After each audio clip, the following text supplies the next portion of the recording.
My wife Susan usually travels with me. And about 2 months ago, we were at a venue like this, but it was on the West Coast. And we were walking around the hotel afterwards, and I said, honey, in your wildest dreams, did you ever imagine that I'd write this book and our lives would change so much? And she looked at me with that glimmer in her eye and that concept that only a person married to you for 23 years can get. And she looked at me and she said, honey, I'm not sure, because in my wildest dreams, you don't even show up. That's something that's really important to put into your head. Small changes, practiced consistently, create dramatic results.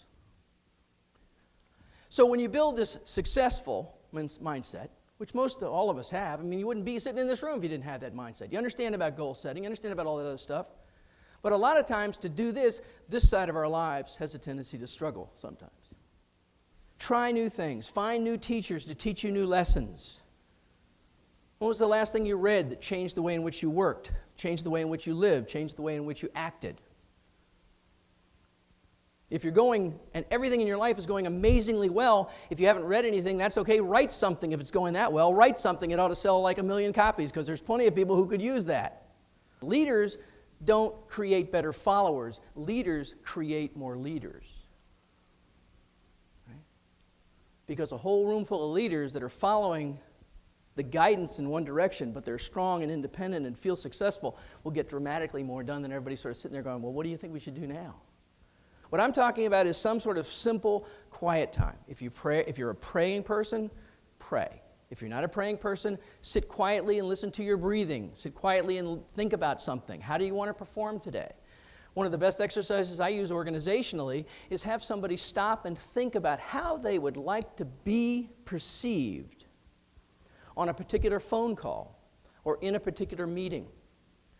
Practicing this kind of quiet time will help you stop being quite so ready, fire, aim. Right? It slows things down a little bit. But it is amazing. It also speeds up productivity dramatically because you don't have to spend any time doing things over again.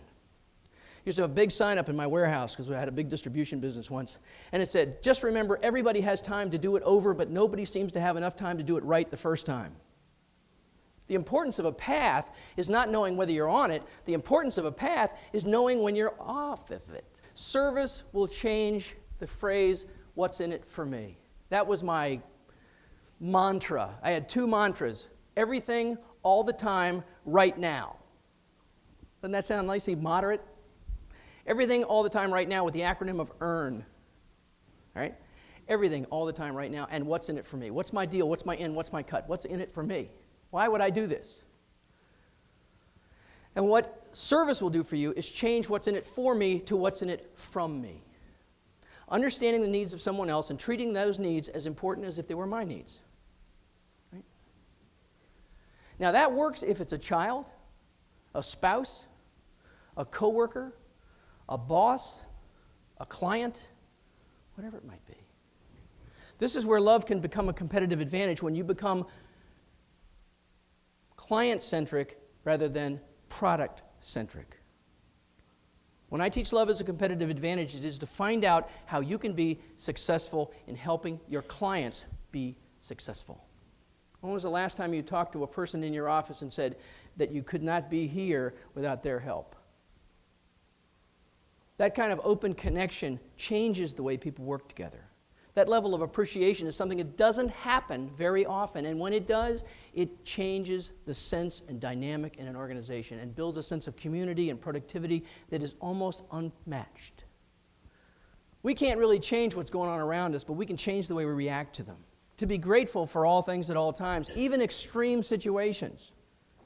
How do we react to them? Do we react positively? Do we react negatively? If we react negatively, are we carrying those negative feelings around? Do we need to think about forgiveness? We are the lenses of our lives. The world that we see out here is based on the world that exists in here. If we want to live in a world that's full of peace and harmony and happiness and productivity, then inside needs to be peaceful, harmonious, and productive. I've heard as a kid and growing up is that you only get out what you put in. That is true. In everything I've ever done in my life, you get out what you put in. It's as simple as that. As you go through life, I want you to try and pick willingness, over contempt, quiet time over stress, service over self, love and forgiveness over resentment, gratitude over entitlement, and action over inaction. And more than anything else, I want you to choose to do it today rather than tomorrow.